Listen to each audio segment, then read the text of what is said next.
Okay, welcome. This is the video I told you I would do to replace the recording of a 2-hour class.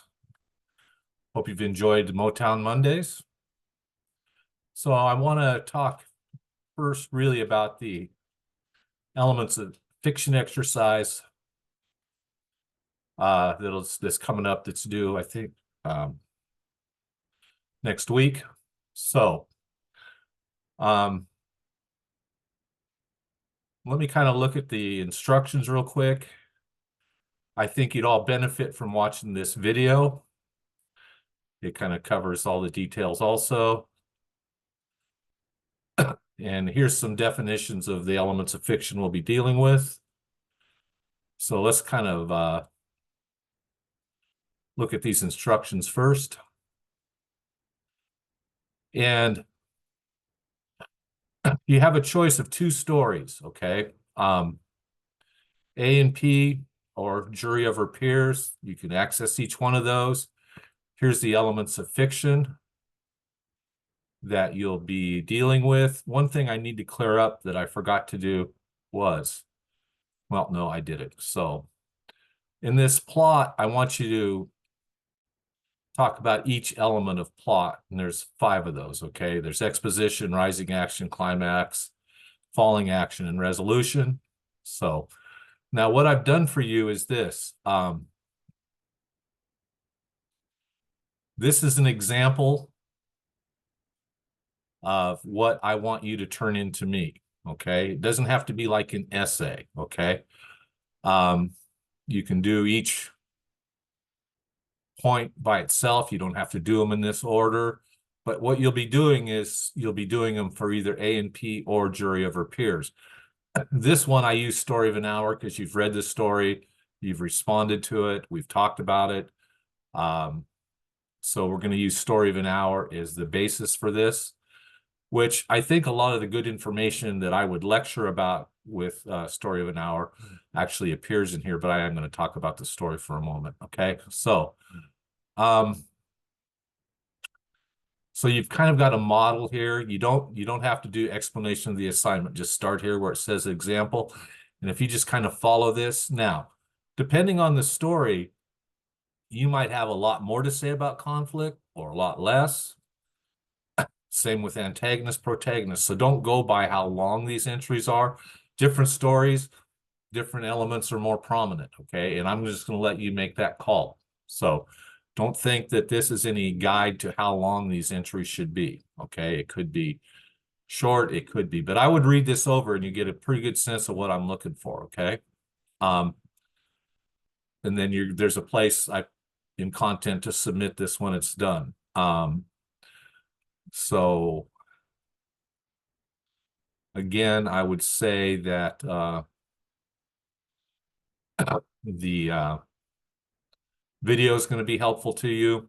You can go through that, take a look at it. Here's just some definitions of the elements of fiction. These are the links to the 2 stories. They're not very long stories, so I would really suggest that you take a look at both of them, okay?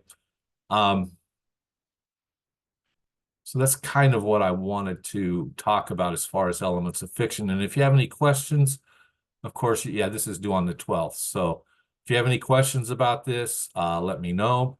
You can email me. You know, if you want to have a video meeting and you want to talk to me live, I can certainly set that up with a Zoom or a Teams, whatever works best for you. So never feel hesitant to contact me if you have questions, okay? This is kind of due at the end of this week. The other thing I want to tell you is we look at this discussion here, okay?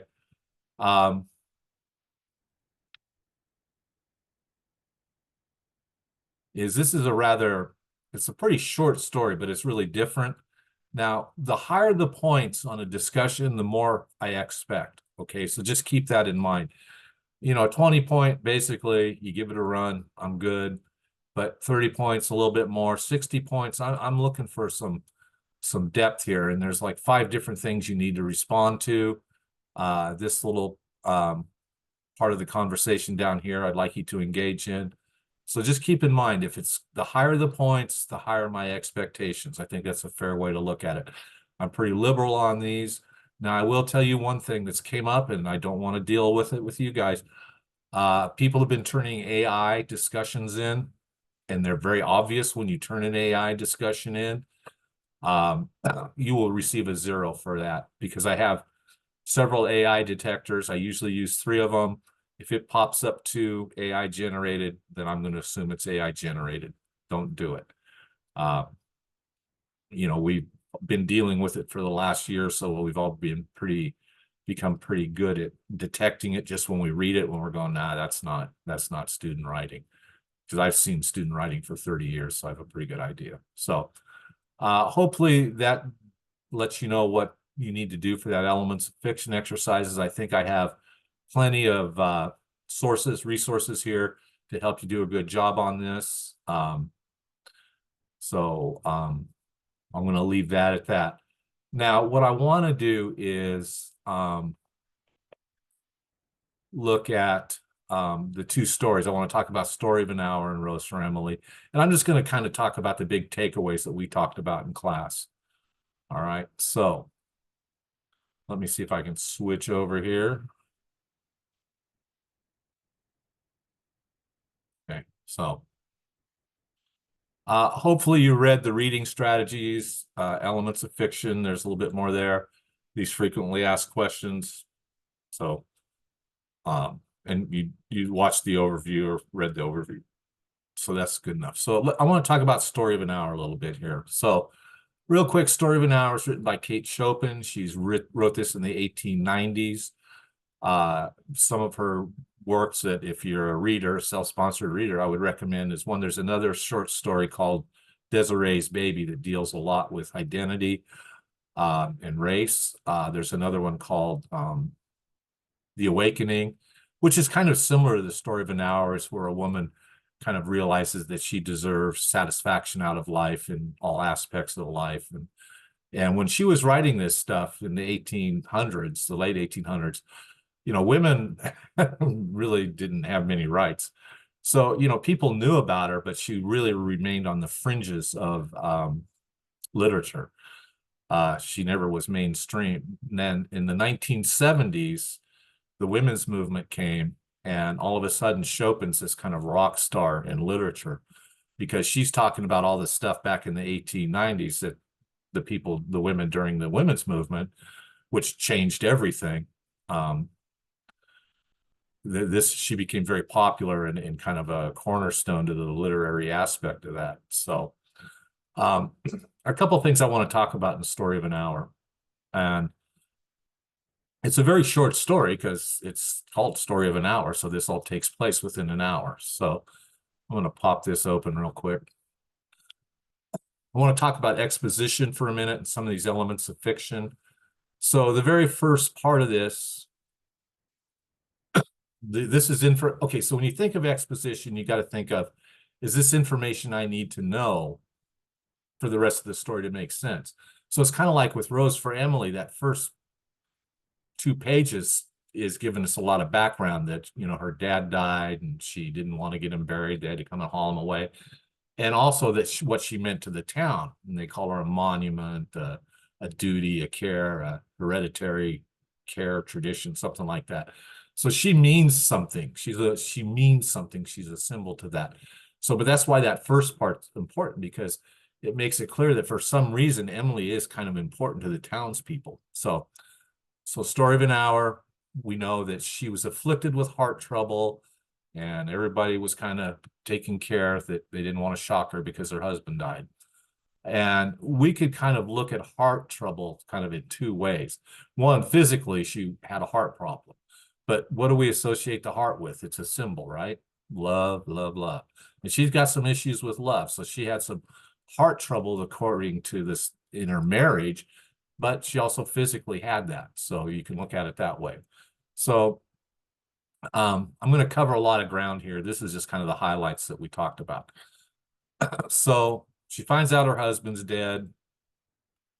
And of course, she reacted like a lot of people would. She cries. She's uh, emotional, she's grief. And so she decided she wanted to just go up to her room and be alone. And when she goes up in the room, um, she's just kind of sitting there, kind of letting all this sink in. But as she's sitting there, she kind of looks out the window and she sees this scene outside.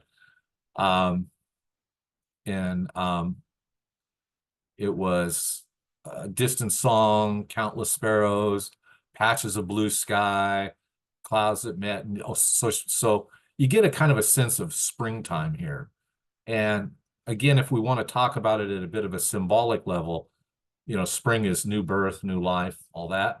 Well, of course, what happens in the rest of the story? She feels like she has a new birth, a new chance, a new way of living her life. And a lot of people, you might think, oh, she was a horrible person and all that for doing that, but for feeling that way, but she does. And as she's kind of sitting there, it's kind of creeping up on her. Okay. And then this little paragraph here is pretty good.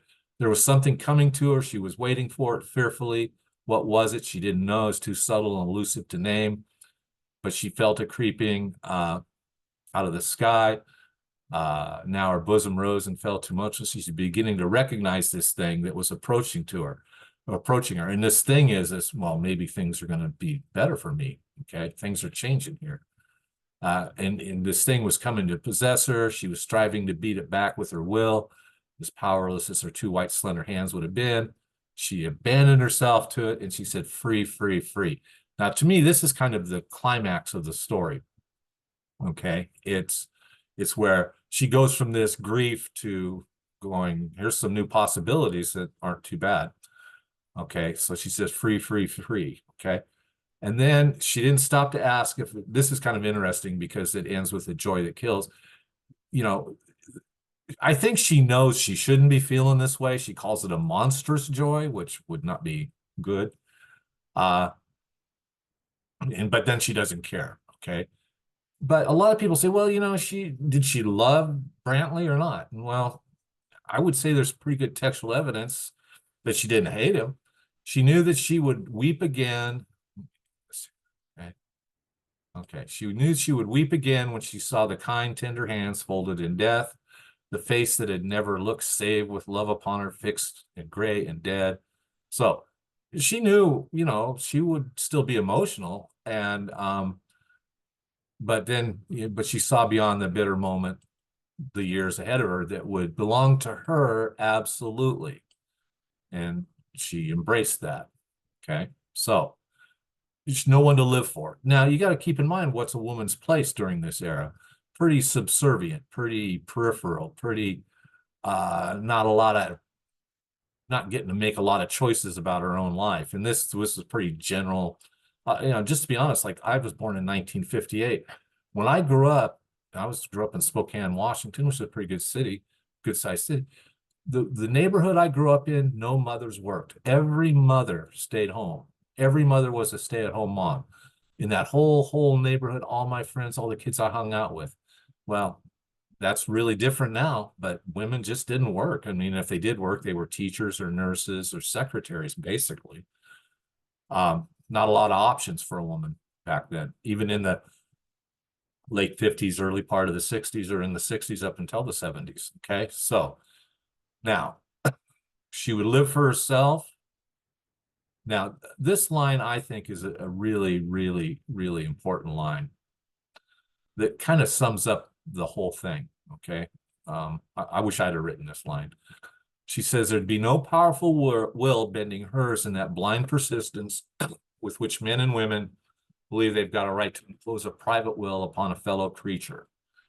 Do we do that sometimes? Do we feel like we have the right to impose our will on others, especially in relationships? Very good observation. Then she says a kind intention or a cruel intention made the act seem no less a crime as she looked upon it in that brief moment of illumination. Well, I don't know. I think it's a pretty good question. Now, does she love him? Well, it says in here she does, and yet she loved him sometimes. Often she did not. What did it matter? Now, I can tell you right now, I'm sure there's days my wife loves me more than others. I think that's just normal in relationships. And yet she loved him sometimes. Often she did not. What did it matter? What could love, the unsolved mystery, account for in the face of this possession of self-assertion, which she suddenly recognizes the strongest impulse of her being? And I think self-assertion would be a strong impulse for all of us. Okay. Now, so she's kind of hanging out there. People are worried about her. She's kind of up there still soaking this all in. And then she decides to go downstairs. And guess who's there? It was Brentley Millard, who entered a little travel station composed carrying his suitcase and stuff. He was far from the scene of the accident, didn't even know there'd been one. He was amazed at Josephine's piercing cry, which is one of the sisters or something. And Richard's quick motion to screen the view from his wife. Of course, when Mrs. Millard, oh, one thing too, real quick, I'll back up here. You'll notice that her name changes from Mrs. Millard to Louise as she becomes more aware of her independence or more of her identity, not connected to a husband, not being subsumed. So that's something to kind of look at too. But then when the doctors came, they said she died of a heart disease, the joy that kills. Now, this is a really good example of irony, which is one of the elements of fiction. And most stories do have irony. And irony really kind of boils down to, we know something that people in the story don't. So if you go back to the exposition and she says she has heart trouble and the doctors knew that, okay? But now, did she die because she was so happy to see Brentley?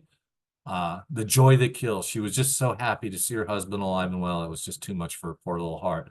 Or was it she was going, oh, damn, that changes everything again? Kind of disappointment. So those are kind of the key points of this story. But it's a good story to start with.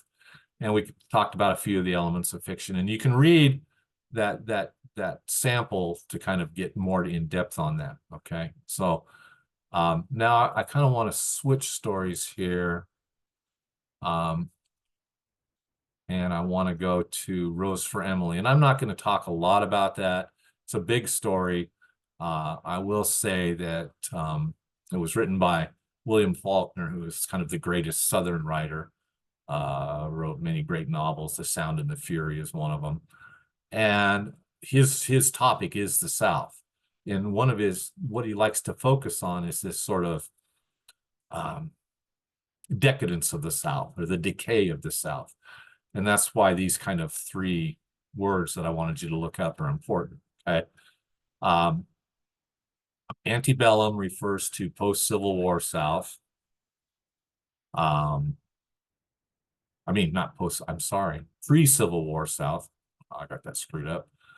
Okay, that kind of gone with the wind, kind of, wow, we are sitting here on the veranda, sipping on our mint juleps, watching the magnolias blossom, kind of gone with the wind, kind of idealized, romanticized South. Okay, so that's kind of, and we live in the South. You still see it around here all the time. Reconstruction is post-Civil War, where the South is in disarray and a lot of chaos and everything's changed. Black people are free. Well, sort of. Of course, still a lot of lynchings, a lot of stuff going on, but it's not a good time for the South, and they start doing some real creepy stuff, and that's that kind of decadence and decay. Now, anachronism would be a good way to describe Emily. An anachronism, or something that's anachronistic, is something that's kind of living out of its time, kind of stuck in the past, okay? And if you look at Emily, she is stuck in the past. She grows up, her dad's some big shot Southern guy. They live in a house that used to be a nice house and kind of a nice, kind of a little bit outside of town, maybe even kind of a plantation kind of thing. You'll notice that they had to come and get her daddy when he died because you'll notice that she does have a problem letting go, poor Homer, right?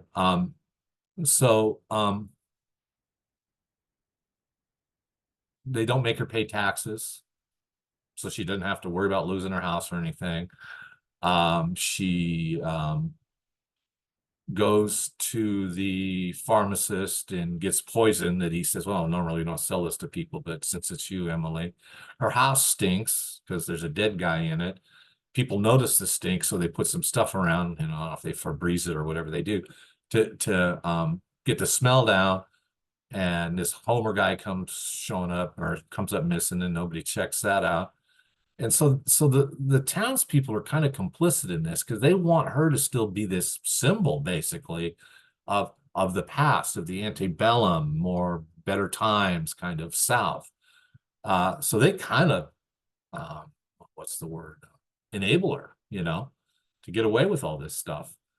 Even her family shows up, you know, and well, they show up because find out she's with Homer, who's a Northerner, and they want to kind of bust that up because they don't want to sully the fine Grierson name. Her dad used to run all the boys off. It says that in the story when they come courting her, you know. And really, Emily, kind of like anybody else, really just kind of wants love, to be loved, to have somebody to love, have somebody to love them. Not any different, really, from the rest of us. But it's always kind of denied her, even by her family. So she kind of takes a desperate move, right? You realize she kills Homer and sleeps with him for 20 years until he's just a pile of dust, right? But Rose for Emily. Now think about Rose for a minute. Many of you have been to a prom. Many of you guys had to go, and when, you know, girls, and you go and you buy a corsage, it's some kind of dumb flower on it and stuff. And traditionally, what you're supposed to do with that kind of stuff is you preserve that flower. You put it between pages in a book. You dry it out, kind of like Homer got dried out. So what's the rose for Emily? It's Homer. Okay. So that's kind of the deal with Rose for Emily. And I think I already talked about this fallen. Okay, so let me think if there's anything else. Oh, there's one character in there, Toby, who's kind of symbolic. He's kind of like a slave still in this Reconstruction South. But the thing that I always thought was about interesting with Toby is when people were kind of coming to find out what the hell was going on, he took off. That was never to be heard from again, right? And if I'd have been Toby, I'd have been the same way, because I'd have been going, you know, somehow those crackers are going to find a way to blame me for this. I'm getting the hell out, which he did. So the idea here is that she means something to that. So if we want to talk about narration, one, it's not chronological. It's kind of jumping all over the place. And we want to talk about narration in terms of who's speaking. It's one of the townspeople just kind of telling us the story of Emily, the kind of things they observed and saw over time. We're not in Emily's head at all. It's just somebody saying, here's this stuff that happened. Obviously, the conflict could be love, being denied it, wanting it. The conflict could be being stuck in the past versus, you know, living in the modern world. The conflict could have something to do with how the people want to keep Emily as this kind of symbol and not letting her.